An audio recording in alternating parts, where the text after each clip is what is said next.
AIDS victim Ryan White was remembered during funeral services this afternoon at 2nd Presbyterian Church on North Meridian Street. Ken Owen is here now to recap a day of praying, sharing, and most of all, remembering. Yes, Mike and Debbie, Ryan White's life ended Sunday morning after a 5.5-year battle with AIDS, but he has left behind a legacy.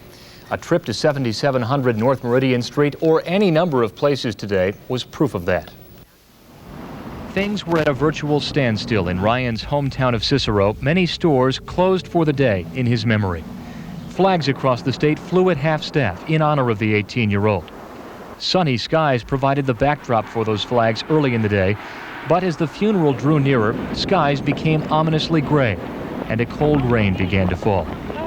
The mourners gathered, including a host of celebrities like Elton John, Phil Donahue, Michael Jackson, and First Lady Barbara Bush.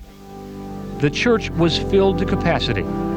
As the service began, hundreds of people stood outside, braving the rain. Many of them stayed until the end. Mourners from all walks of life, with a common love and respect for a teenager whose life was short, but whose reach was long. Like Ryan, this man contracted AIDS from a blood transfusion.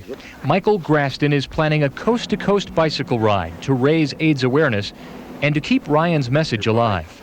We need money, and more money than what the government's willing to give, so that we can see that Ryan White and people like him don't keep dying.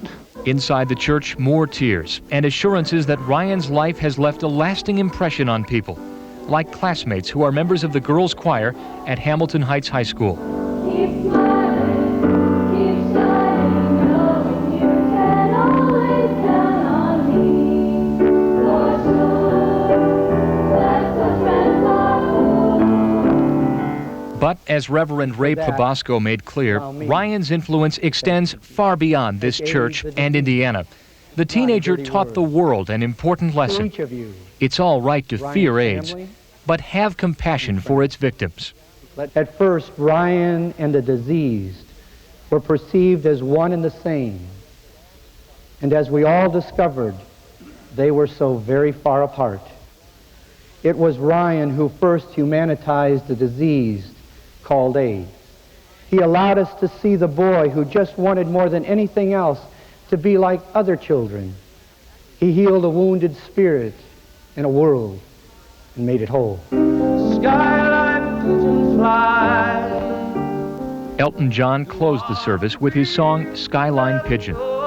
After the church had cleared out, the family and very closest friends of Ryan White gathered around his casket for a final goodbye. It was a time for tears, a time for people like Elton John to reflect upon the life of a boy who battled indifference, ignorance, and a deadly disease, and enriched the world in the process. Elton John Sr. giving his buddy a thumbs up. Ryan was laid to rest in Cicero this evening after a brief 10-minute graveside service.